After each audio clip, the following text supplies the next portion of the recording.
ते प्रभु सुखकारी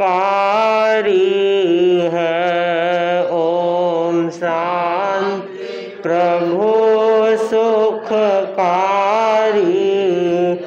संकट मोचक भयहारी है। संकट मोचक भयहारी है। ओम शांति। प्रभु सुखकारी। ओम शांति। प्रभु सुखकारी प्रभु विश्व के नंदन है। प्रभु विश्व सेनक नंदन है। माता अचिराग चंदन है। माता अचिराग चंदन है। शांति शरण हितकारी है। ओम शांति। प्रभु सुखकारी है। ओम शांति। प्रभु सुखकारी है। तुम पंचम चक्री कहलाए। तुम पंचम चक्री कहलाए। मालिक छह खंडक मन भाए। मालिक छह खंडक मन भाए।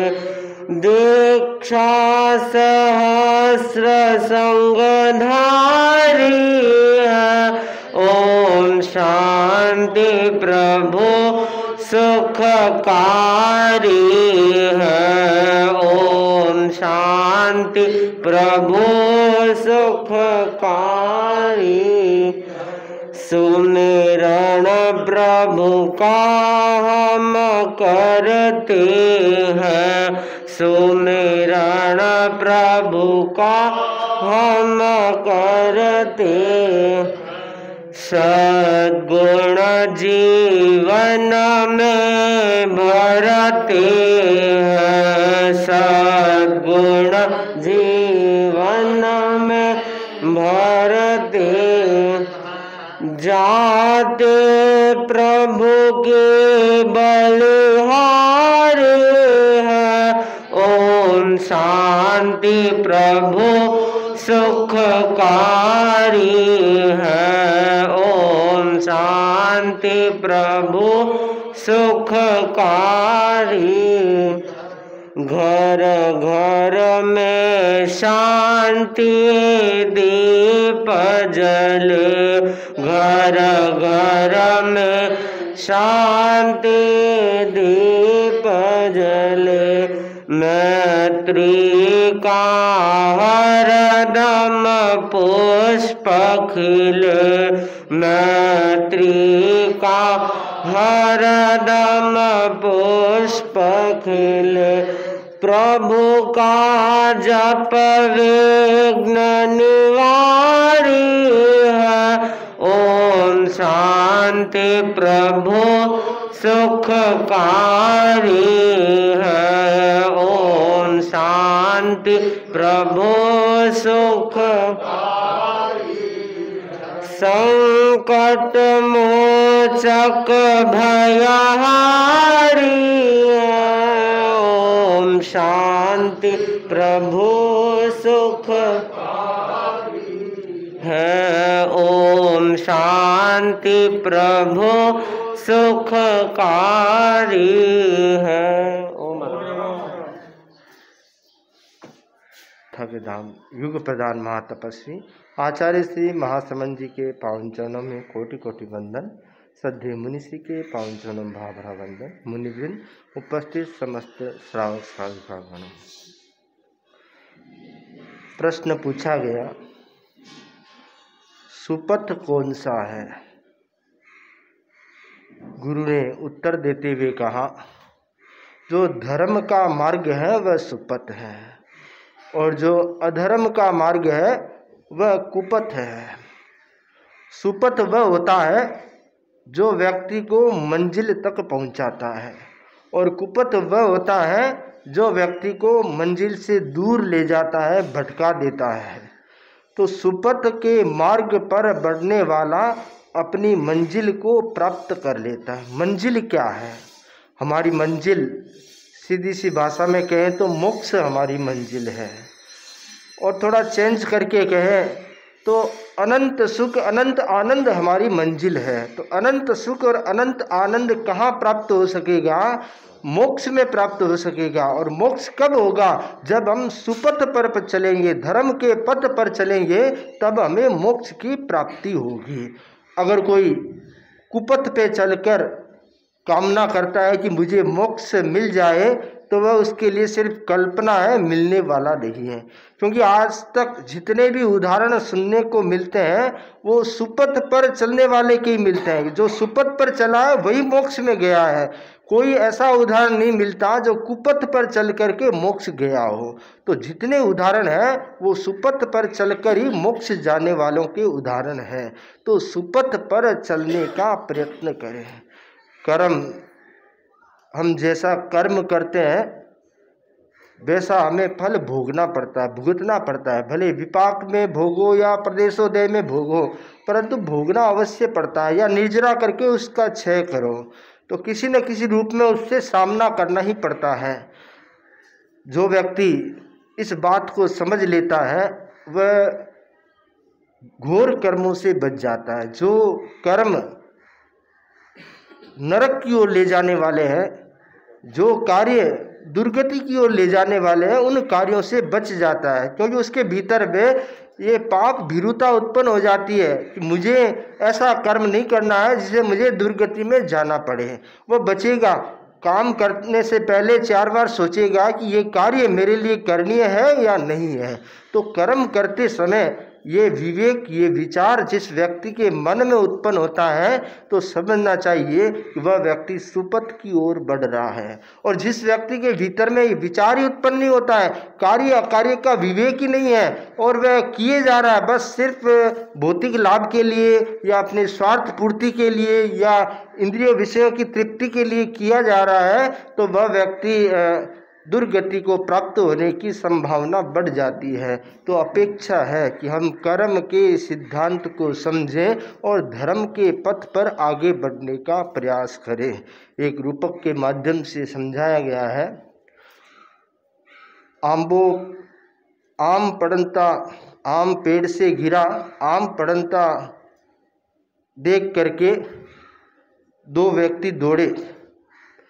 आम पड़ता पेड़ सू देखा 2 जना, देखा सो दौड़या नहीं, दौड़या 2 जना, और दौड़या सो पकड़या नहीं, पकड़या 2 जना, और पकड़या सो खाया नहीं, खाया 32 जना, और खाया सो रस पिया नहीं, रस पिया 1 जना, और रस पिया सो पकड़ी जा नहीं, पकड़ी जा 2 जना, और पकड़ी जा सो मार खाया नहीं, मार खाया 2 जना, और मार खाया सो रोया नहीं, रोया 2 जना। रूपक में समझाया गया है कि पेड़ से आम गिर रहा था, एक आदमी उधर से जा रहा था, उसने जैसे ही पेड़ से आम गिरते देखा, उनकी आंखों ने देखा, और देखते ही 2 पांव उसके आगे बढ़े, दौड़े, और दौड़ करके 2 हाथों से उसने आम को ग्रहण कर लिया, हाथ में लिया, और हाथ में लेकर के उससे आम को खाया। तो 32 दांतों ने मिलकर खाया। रस किसने पिया? एक जीभ ने रस पिया। और इतने में जो पेड़ का मालिक था वह उधर आ गया, उसने देखा कि ये बिना पूछे हमारे पेड़ का आम खा रहा है। वह नज़दीक आया और उसने 2 कान पकड़े, और 2 कान पकड़ के 2 गाल पे 2 चपत लगाई, 2 थप्पड़ लगाई, और थप्पड़ लगाई तो उसकी आंखों में आंसू आ गए। तो कहने का सार यह है कि 2 आंखों ने आम को देखा, और रोना किसको पड़ा? आंख को ही रोना पड़ा। सारी प्रक्रिया होने के बाद में अंत में आंख को ही रोना पड़ा। तो जो कर्म करता है उसको ही उसका फल भोगना पड़ता है। ये शाश्वत सत्य है। ये तीर्थंकरों की वाणी है कि कर्म करते समय हमेशा सावधान रहें कि हमारा कार्य, हम जो संसार में लोग रहते हैं और अपने जीवनचर्या चलाते हैं, जीवनचर्या चलाने की ना नहीं है, परंतु उसमें ये विवेक रहे कि ऐसा कृत्य मैं न करूं, ऐसा कार्य मैं न करूं जिससे मुझे भव भव में भ्रमण करना पड़े। काम हमें ऐसा करना है जिससे हमारी भव परंपरा सीमित हो जाए। मनुष्य का जन्म मिला है भवों को सीमित करने के लिए, भवों को बढ़ाने के लिए नहीं। हमारे भव बढ़ते रहे तो मनुष्य जन्म से हमने क्या फायदा किया? कुछ फायदा नहीं किया। भव परंपरा को सीमित करना है, कम करना है, तो ये मनुष्य जीवन की सार्थकता है। तो धर्म के पथ पर बढ़ने वाला अपनी भव परंपरा को सीमित करता है और अपने लक्ष्य, जो चरम लक्ष्य है, मोक्ष का जो लक्ष्य है, उस लक्ष्य की दिशा में आगे बढ़ता है। कुछ लोग कहते हैं कि महाराज 5 आरे में मोक्ष तो नहीं होता है, तो फिर ये सब क्यों करें, क्यों तपस्या करें, क्यों साधना करें, क्यों ज्ञान सीखें, क्यों ये सब साधुपना लें, क्यों श्रावक व्रत लें, क्यों करें जब मोक्ष ही नहीं है, मोक्ष जा ही नहीं सकता। आप कह रहे हैं मोक्ष जा ही नहीं सकते, तो फिर क्यों करें? ठीक है, मोक्ष नहीं जा सकते, परंतु मोक्ष के नज़दीक तो जा सकते हैं। मंजिल में नहीं जा सकते पर मंजिल के पास तो पहुंच सकते हैं, अर्थात साधना के द्वारा भव परंपरा को सीमित तो कर सकते हैं, एकाभवतारी तो बन सकते हैं और सम्यक्तों के धनी रह सकते हैं, जिससे आगे के भव में वापस शीघ्र धर्म की प्राप्ति हो जाए और वहाँ से पुरुषार्थ करके मोक्ष को प्राप्त हो जाए। तो ये दुर्लभ अवसर है, इसको गंवाना नहीं चाहिए। इससे जितना सार निकल सके उतना सार निकालने का प्रयत्न करना चाहिए। तो धर्म के पथ पर बढ़ने वाला जीवन का सार निकाल लेता है और जीवन के अंत में संथारा संलेख ना करके अपनी आत्मा का कल्याण कर लेता है। मुक्तिबाई की संथारा चल रहा है और उन्होंने जीवन भर धर्म आराधना की, जीवन भर धर्म में बिताया, ज्ञान ध्यान स्वाध्याय सेवा और धार्मिक वृत्तियों में अपना जीवन बिताया और जीवन के अंत में उन्होंने संथारा स्वीकार किया। जैसा कि आगमों में निर्देश किया गया है कि संथारा कब करे, कि जब ज्ञान दर्शन चारित्र और तप की वृद्धि नहीं हो शरीर से, जब तक गुणों की वृद्धि हो तब तक शरीर का पोषण करे, और जब गुणों की वृद्धि नहीं हो, अशक्तता आ जाए, तब संलेखना और संथारे के द्वारा अपनी आत्मा का कल्याण करना चाहिए। तो वे जीव, वे व्यक्ति धन्य होते हैं जो ये मार्ग स्वीकार करके अपने मोक्ष के पथ पर, अपने कल्याण के पथ पर आगे बढ़ते हैं। इन्हीं मंगल भावनाओं के साथ ओम आनंद।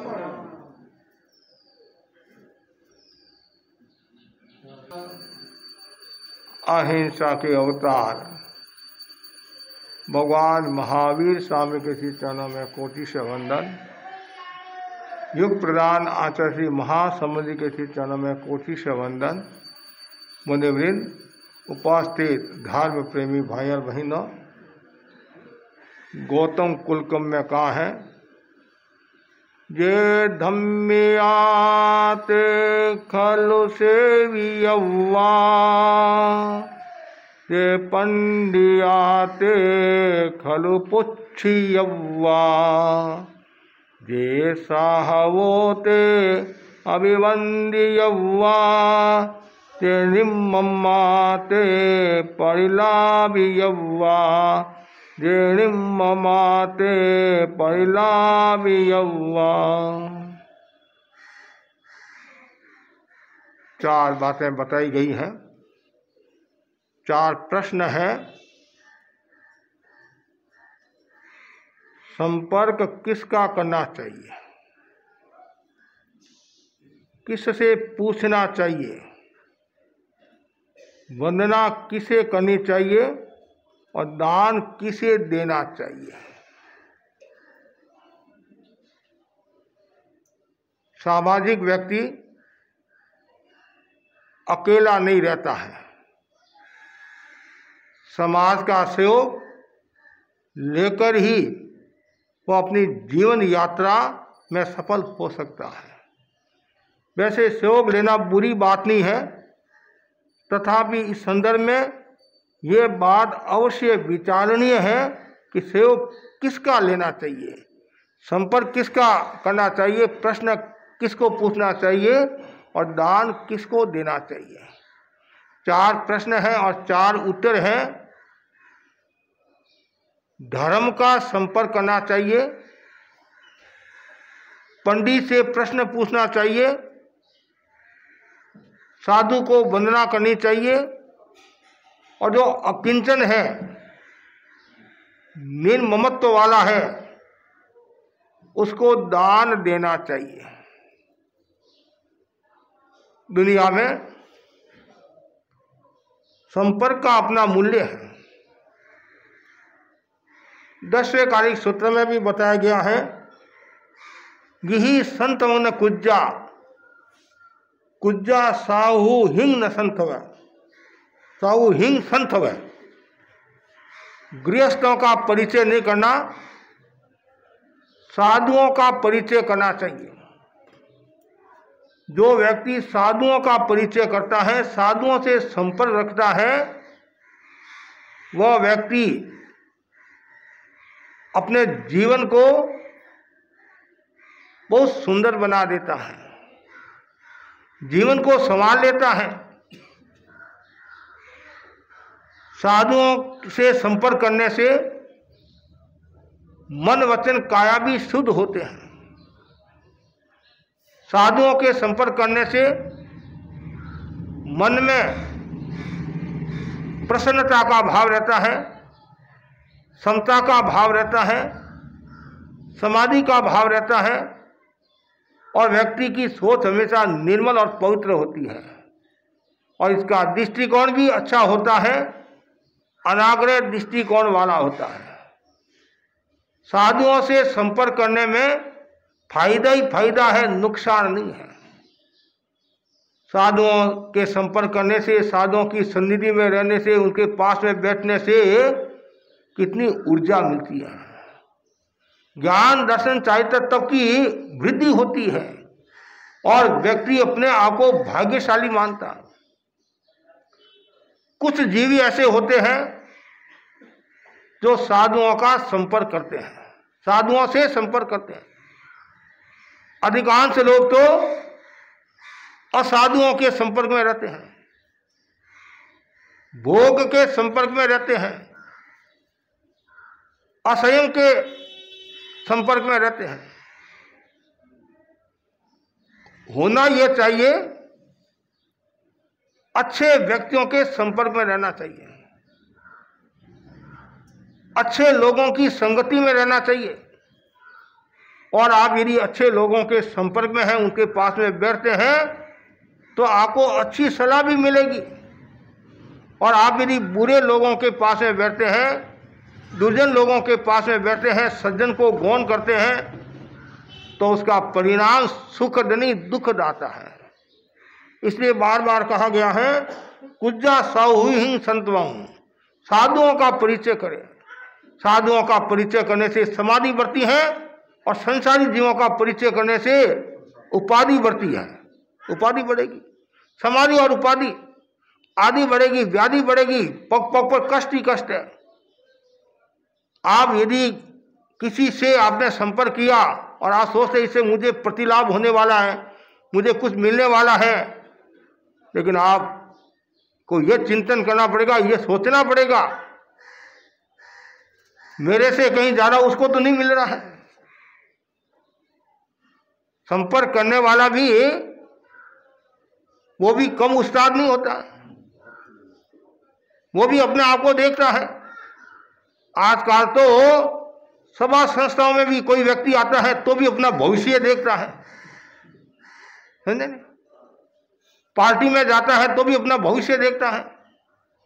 यहां जाता हूं, मेरे को कुछ मिलेगा कि नहीं मिलेगा, मान मिलेगा कि नहीं मिलेगा, सम्मान मिलेगा कि नहीं मिलेगा, और कुछ मिलेगा कि नहीं मिलेगा। संतों के पास भी आते हैं तो भी लोग सोचते हैं महाराज के पास जाओ, जाते हैं कुछ मिलेगा तो महाराज के पास जाए। आज यदि मैं आपको देना शुरू कर लूं तो जगह ये छोटी बढ़ जाएगी कि महाराज ज्योतिष के बारे में बताते हैं, वास्तुशास्त्र के बारे में बताते हैं, स्वयं यंत्र के बारे में बताते हैं, कुंडली के बारे में बताते हैं, हाथ देखते हैं, और मेरा खुद का मैं हाथ देख लूंगा तो भी भूत है। क्यों? संसारी जीवों को उनमें रस है। ऐसे तो कहेंगे महाराज बहुत ठंड पड़ रही है, और यदि आपके मतलब का काम है तो कितनी ठंड पड़े आधी रात को तैयार है आप। इसलिए संपर्क सज्जनों का करें, अच्छे लोगों का करें। अच्छे लोगों का संपर्क करोगे, धर्म का संपर्क करना मूल कारण है, धर्म का संपर्क करो। धर्म का संपर्क करने से धर्म बढ़ेगा, और अधर्म का संपर्क करने से अधर्म बढ़ेगा। धर्म का संपर्क करने से धन बढ़ेगा, मन बढ़ेगा, विचार पवित्र होंगे, और अधर्म का संपर्क करोगे तो नुकसान ही नुकसान है। दूसरा पूछा गया प्रश्न किसको पूछना? हर किसी को प्रश्न नहीं पूछना चाहिए। जब भी मन में आया हर किसी को प्रश्न पूछ लिया। पहले तो ये देखना सामने वाला ज्ञानी है या नहीं, सामने वाला जानकार है या नहीं। तो इसलिए कहा गया प्रश्न किसको पूछना? जो पंडित है उसको प्रश्न पूछना, अर्थात जो शास्त्रों का ज्ञाता है, तत्व का ज्ञाता है, द्रव्य क्षेत्र काल भाव का ज्ञाता है, ऐसे व्यक्तियों को प्रश्न पूछना चाहिए। और आपने हर किसी को प्रश्न पूछ लिया। आप सोचते हैं भाई ये तो जानकार है। कभी कभी ऐसा कहा जाता है, मामा के बारे में बताया था नहीं, काना मामा ही अच्छा। हाँ, अंडा में काना मामा ही अच्छा। कोई बात नहीं, मेरा थोड़ा कुछ तो जानता है, तो वो थोड़ा कुछ ज्यादा डुबो देता है। जो पूर्ण ज्ञानी है उनसे खतरा नहीं, और जो पूर्ण अज्ञानी है एक दृष्टि से उनसे भी खतरा नहीं है। खतरा बीच वालों से है, जो आधे अधूरे जानकार होते हैं और कभी कभी तो अर्थ का अनर्थ कर देते हैं। इसलिए हर किसी को प्रश्न नहीं पूछना। जो ज्ञानी हैं और जो सही बताने वाले हैं, या फिर मेरे को जानकारी नहीं है और जो ज्ञानी हैं पंडित लोग हैं उनको पूछकर मैं आपको उत्तर दे दूंगी तो कोई प्रॉब्लम नहीं है। या आपको पता पक्का है कि नहीं ये बात सही है, मैंने 10 बार सुना है, मेरे लिखा हुआ भी है, तो कोई प्रॉब्लम नहीं है, यदि आपको सही लगे तो।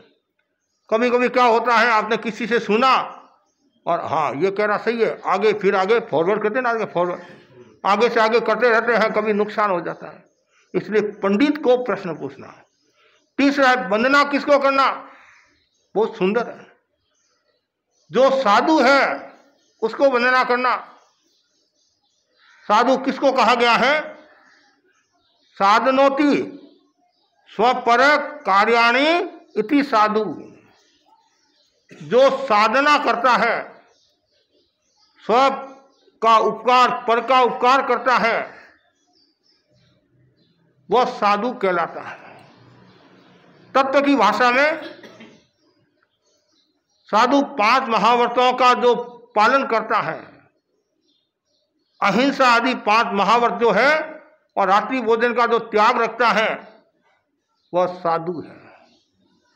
तिन्नानंग तार्यानंग, स्वयं तरता है और दूसरों को तारता है। जो परमात्मा की चेतना को जागृत करता है, परोपकार का भाव रखता है, आत्मा के विकास का भाव रखता है, वह है साधु। और जो साधु होते हैं, संत होते हैं, वो धरती के कल्पवृक्ष होते हैं, कामधेनु के समान होते हैं, काम कुंभ के समान होते हैं। जो व्यक्ति साधना के द्वारा सत्य को प्राप्त करता है, जो व्यक्ति ज्ञान दर्शन आदि के द्वारा साधना को निर्मल बनाता है, ऐसे को वंदना करनी चाहिए।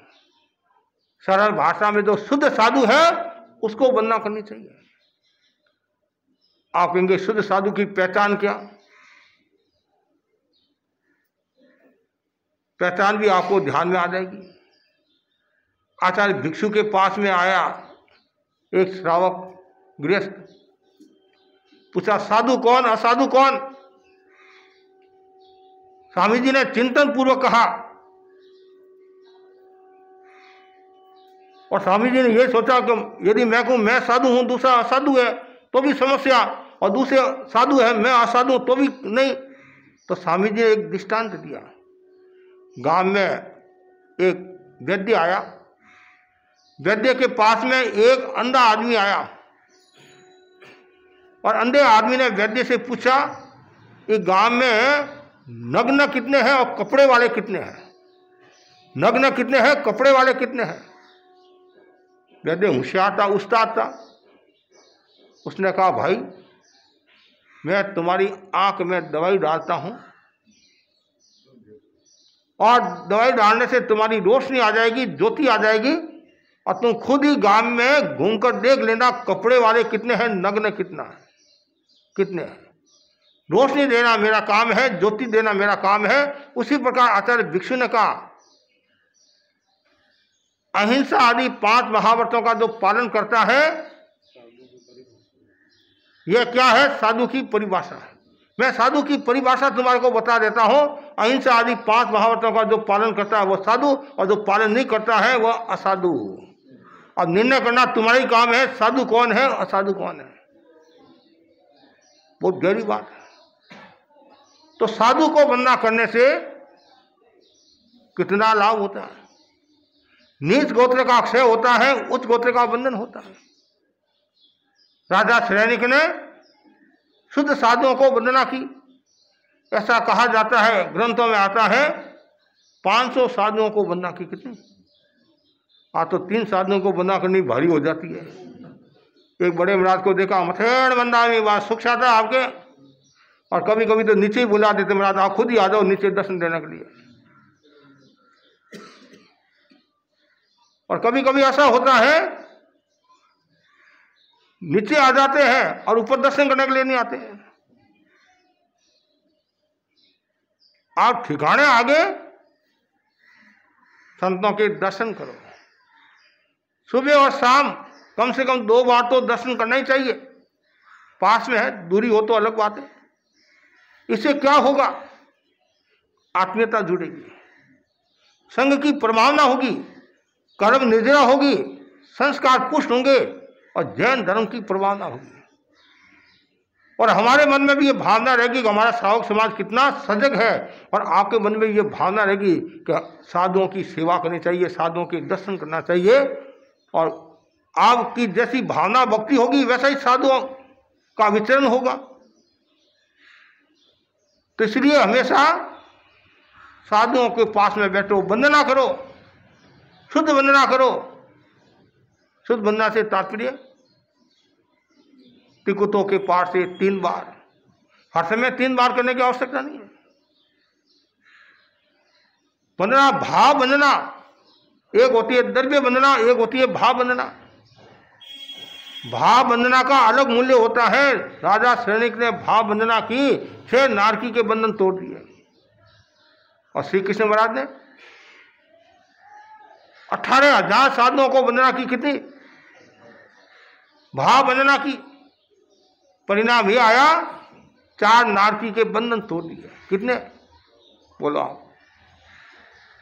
अशुभ गति के जो वंदना करता है तो कभी कभी अशुभ गति के बंधन ताला लग जाता है। जैसी प्रक्रिया होती है उस हिसाब से यदि करता है तो नरक और तिरस के ताला लग जाता है, और गति के भी ताला लग सकता है। तो शुद्ध साधुओं को वंदना करो मनोभाव के साथ, कर्म निद्रा की दृष्टि से, प्रतिलाभ की दृष्टि से वंदना नहीं करना। मैं वंदना करूंगा, महाराज मुझे आशीर्वाद देंगे, ये कहेंगे, मेरा नाम लेंगे, मेरा सम्मान बढ़ाएंगे, मेरे को कुछ देंगे, ये तो प्रलोभन हो गया। ये तो आपके मन में दूसरी बात आ गई। आपको वंदना किस लिए करना? कर्म निद्रा के लिए, आत्मा की विशुद्धि के लिए, कर्म क्षय के लिए निद्रा करना। और आपके मन में वो भावना आ गई महाराज ये कहेंगे, मेरे से बात करेंगे, तो रूप दूसरा हो जाएगा। और कभी कभी ऐसा होता भी है, आप आए दर्शन करने के लिए, जे नहीं कहा तो आपने आना बंद कर दिया। नुकसान किसके हुआ? हमारे नुकसान नहीं हुआ। हमारे 100 आदमी आए तो भी क्या फर्क पड़ता है, 1000 आए तो क्या फर्क पड़ता है, 2 आए तो क्या फर्क पड़ता है। ये तो हमारा व्यवहार है, कर्तव्य है। हमें तो हमारी साधना करना है। और आपको कुछ पाना है तो संतों की सन्निधि में आना पड़ेगा, कुछ पाना है तो कुछ खोना पड़ेगा, खोए बिना पाओगे कैसे। तो इसलिए वंदना, साधुओं को शुद्ध वंदना करनी चाहिए, बार बार भावना भाव। सुबह उठने के बाद में मैं शुद्ध साधु को वंदना करूं। और पुराने समय में तो आपने सुना होगा, देखा भी होगा, देश में सैकड़ों लोग सुबह सुबह दर्शन करने के लिए आते थे। और आज तो महाराज दर्शन देने के लिए जाते हैं। कभी कभी ऐसा ही होता है, सोए हुए होते हैं, अरे महाराज है कि कौन है, महाराज है, दूध वाला नहीं है, दूध लेने के लिए आए हैं, दूध देने के लिए नहीं आए, लेने के लिए आए। और कभी कभी तो ऐसी स्थिति होती है कि महाराज अभी तो सेठ सेठानी सोए हुए हैं। बोलो आप, कोई 9 बजे उठता है, कोई 10 बजे उठता है। आज भी ऐसे मिल जाएंगे कोई कोई, वो भाग्यशाली, उनके पड़ोसी और नौकरसी आ जाती है, त्याग करे तो पड़ोसी और नौकरसी भी आ जाती है। ये सब दरिद्रता बढ़ाने वाले, रोग बढ़ाने वाले हैं। होना यह चाहिए सुबह सूर्योदय के पहले जो उठता है उसके घर में दरिद्रता का निवास नहीं होता। हमारे बड़े संत परमाचार्य मोहनलाल स्वामी कि जो सूर्योदय के बाद में उठता है उसके घर में दरिद्रता का निवास होता है। वो मन से दरिद्र है, सब दरिद्रता है। तो इसलिए ये ध्यान में रखने की बात है, कभी भी सूर्योदय के बाद में नहीं उठना चाहिए। कोई विशेष परिस्थिति, बीमारी सीमारी, वो अलग बात है। सामान्यतः हमारे साधु 4, 4:30 बजे उठ जाते हैं, उठकर धर्म आराधना करते हैं। तो इसलिए वंदनीय कौन, जो साधु है वो वंदनीय है, उनको वंदना करो। चौथा जो बिंदु बताया वो सुंदर है, जो निर्ममत्व है, अकिंचन है, उसको दान देना चाहिए। यही साधु से संबंध रखने वाले है। ये सब साधुओं से संबंध रखने वाले हैं। धर्म का संपर्क मतलब साधु का संपर्क करना, पंडित मतलब साधु से प्रश्न पूछना, साधु को वंदना करना और साधु को ही दान देना, शुद्ध दान। ऐसे तो संसारी जीव आप और किसी को भी भोजन खिलाते हैं या रोटी भी देते हैं, चुगा भी देते हैं, वो सामाजिक प्राणी है, आप समाज में रहते हैं तो वो भी आप करते हैं, लेकिन वो उसका आत्मा के साथ कोई संबंध नहीं है। तो इस दान को भी समझना चाहिए। सुपात्र दान, जो दान लेने के लायक है उसको दान देना धर्म है। आहार दान, आहार का दान देना। आहार का दान कहते हैं महाराज आप तो पदार्थ ही नहीं है तो कैसे आहार का दान दें। कोई बात नहीं, हम नहीं पदार्थ हैं, आप भोजन करते हैं, सुस्ता भोजन है, उसमें आप भावना तो बांध सकते नहीं। ऐसे अनेक श्रावक पहले भावना बांधते थे। मुनिराज पधारे, मैं मेरे हाथ से व्रत देगा और मेरे भाड़ा मतलब मेरा जो व्रत, मेरा जो भोजन है उनमें से मैं दान दूं। तो आहार का दान। और आहार का दान कब दोगे, जब आप सजग होगे तब आहार का दान दोगे। अब आप तो सोए हुए होते हैं तो आहार का दान कैसे दोगे आप। गांव में तो फिर भी लोग जल्दी उठ जाते हैं और शहरों में देरी से उठते हैं। नाश्ता ही 9 बजे 10 बजे होता है, भोजन 2-3 बजे होता है, रात का भोजन 9-10 बजे होता है। कभी ज़्यादा कभी जल्दी खाना पड़ गया तो रात को भूख लग जाती है। इसमें थोड़ा आप यदि ध्यान दोगे तो आपकी तपस्या भी हो सकती है, साधना भी हो सकती है, विवेक रखोगे तो व्रत भी निभा सकते हैं। आहार का दान, भावना भाव। आहार का दान से भी कितना लाभ होता है। अन्न दान आते हैं, पुण्य दान, ये सब 9 दान आते हैं, ये पुण्य के 9 प्रकार आते हैं। उसी बाद में आहार के बाद में फिर पानी का दान।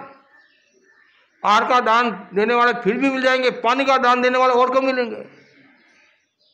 एक संत हमारे, कोई रास्ते की बात होगी संभवतः, और कोई आया टिप्पण लेकर सेवा में आया, बड़ा व्रत निभ जाओ।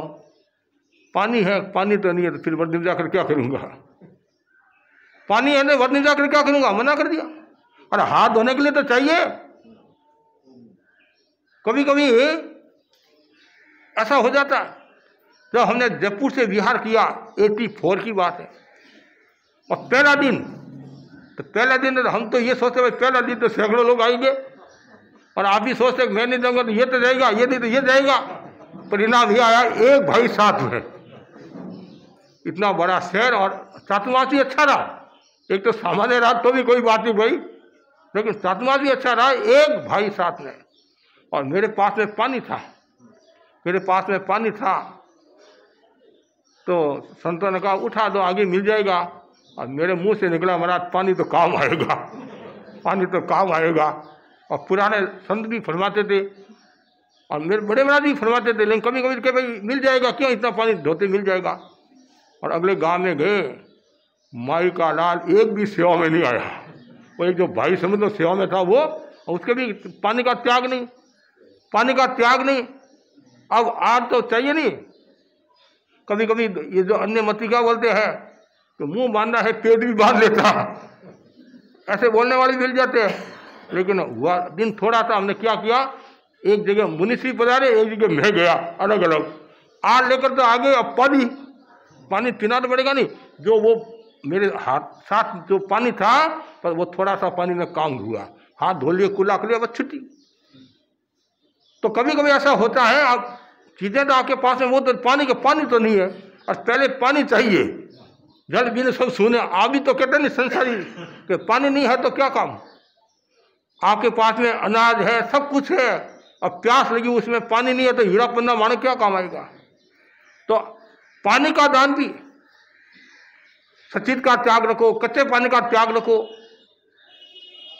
थोड़ा सा उपयोग रखते हैं, आसपास वाले जो घर है उपयोग रखेंगे तो आप पानी का भी वर नहीं जा सकते। हमारे मुनि मोहनलाल जी आमेट ने गंगा से चातुर्मास में 2 बार पूरे गांव का पानी लाया था, पूरे गांव का। जिनके कच्चे पानी का त्याग था, 2 बार, 2013 या 14 की बात है, विक्रम संवत, पूरे गांव का उन्होंने पानी लाया। आप भावना भाव के जरूर हम वर्तने जाएंगे। तो ऐसे ही वस्त्र का दान, आपके घर में यदि वस्त्र है तो भावना भाव, साधु के यदि नियम के अनुसार है, साधु की आवश्यकता है तो वर्त मिल जा सकते हैं। ऐसे स्थान दान का भी अपना मूल्य होता है। आप भावना बातें सेयातर का लाभ दो, बार बार भावना भी बातें हमारे सराहो, और भावना भानी चाहिए, आज नहीं तो कल लाभ मिलेगा, वो भी लाभ तो हो गया नहीं। और ऐसे ही है औषध दान, दवाई का भी दान।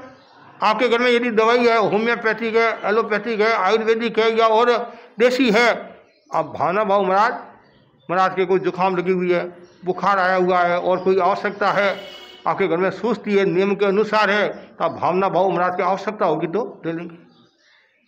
तो आहार दान, वस्त्र दान, पानी का दान और सयातर की अर्ज करना। उसके बाद में ज्ञान दान भी देना। वैसे तो आप ज्ञान देने में सब होशियार आजकल तो बहुत होशियार है, लेकिन वो ज्ञान अलग है। लेकिन आत्मा का ज्ञान, मैं कौन हूँ, कहाँ से आया हूँ, मुझे कहाँ जाना, ज्ञान भी जरूरी है। आप ज्ञान दान, आपके पास में यदि ज्ञान है तो जरूर बांटना चाहिए। विद्या तो बांटी बड़े कहते नहीं। कुछ लोग कहते महाराज हर किसी को ज्ञान नहीं देना चाहिए, ये बात भी सही है, पात्र को ज्ञान देना, लेकिन भाव भी मत खाना। कभी कभी भाव भी खाते हैं।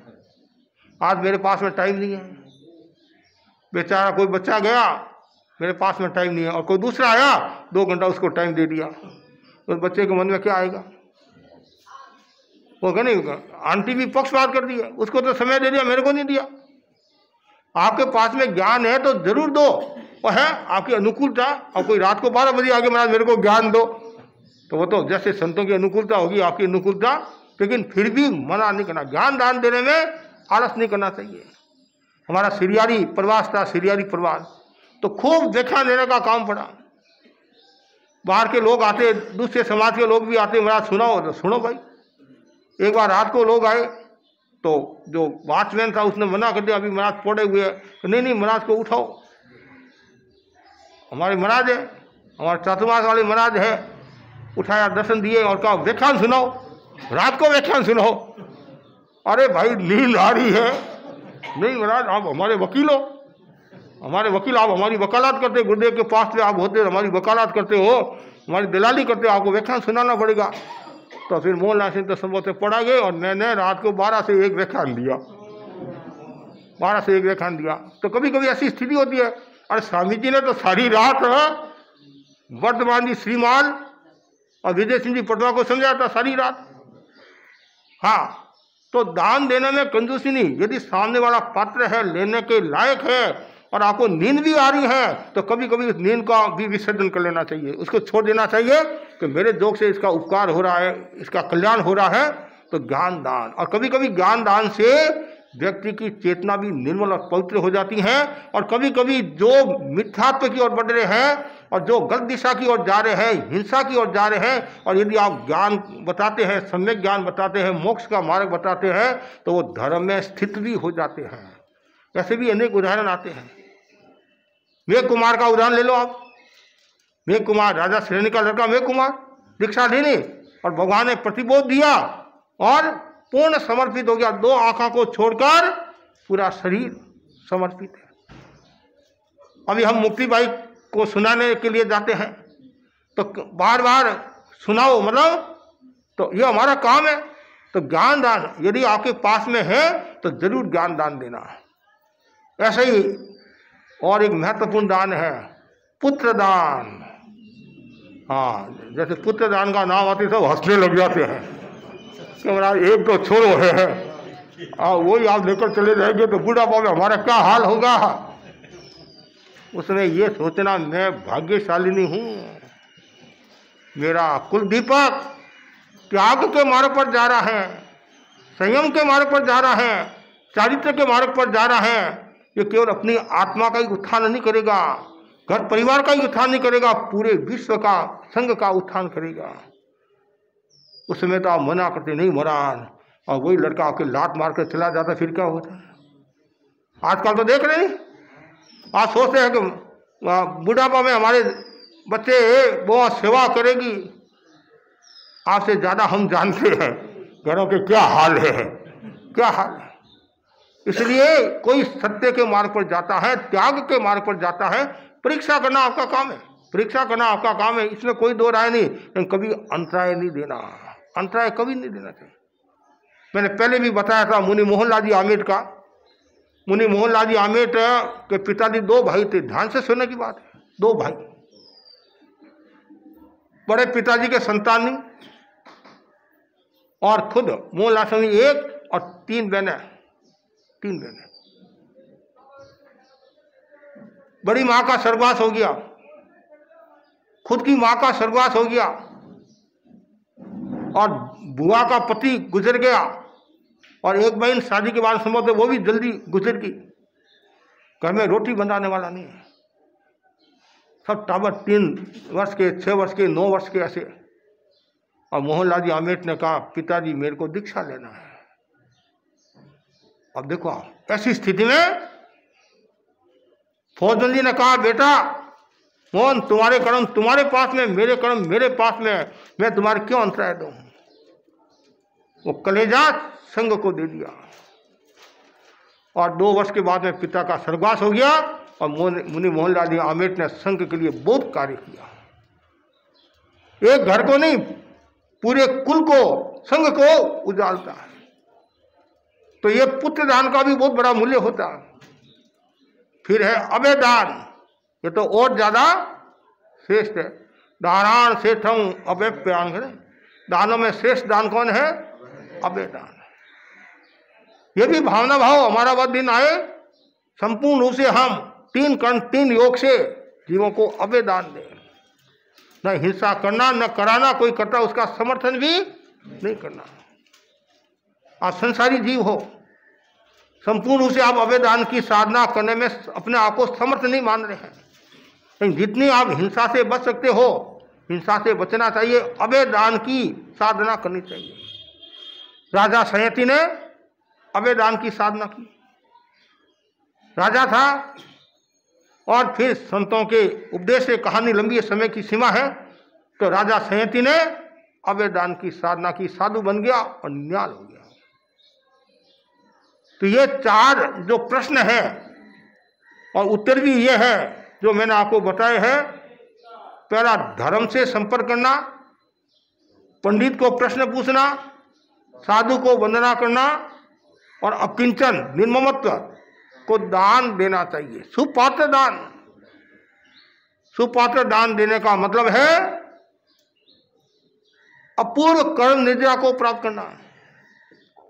और कभी कभी ऐसे रसायन आते हैं, उन रसायनों में शुभ गति का बंधन हो जाता है, तीर्थंकर नाम गोत्र का बंधन हो जाता है। वे जी भाग्यशाली है, निरंतर साधु संतों को दान देते हैं। कुछ ऐसे श्रावक हैं जो 12 महीना में 10 महीना 11 महीना तक गुड्डे की सेवा में रहते हैं, चौका चलाते हैं और व्रत निभाते हैं, शुद्ध दान देते हैं। यहाँ भी हम देखते हैं आसपास के जो श्रावक है या दूर के, वो भी उपयोग रखते हैं, बार बार भावना बातें महाराज गोची की कृपा कराओ, गोची की कृपा कराओ। और होना चाहिए, श्रावक का कर्तव्य ही है। आप नहीं ध्यान रखोगे तो दूसरा कौन ध्यान रखेगा? आप हमारे माता पिता के समान हो। भगवान ने माता पिता की उपमा से उपमित किया श्रावक को। इसलिए विवेक रखना, भावना भाते रहना। महाराज पधारे नहीं पड़ा उसकी चिंता नहीं करना, भावना भाते जाओ। भावना में भी तीर्थंकर नाम गोत्र का बंधन हो सकता है। भावना में जीव केवल ज्ञान को प्राप्त हो सकता है, जिनवर अवस्था को प्राप्त हो सकता है। तो बस ये ज़्यादा से ज़्यादा भाई बहनों को अध्यात्म की दिशा में प्रस्थान करना चाहिए। इसी आशा के साथ ओम। और मुक्तिबाई के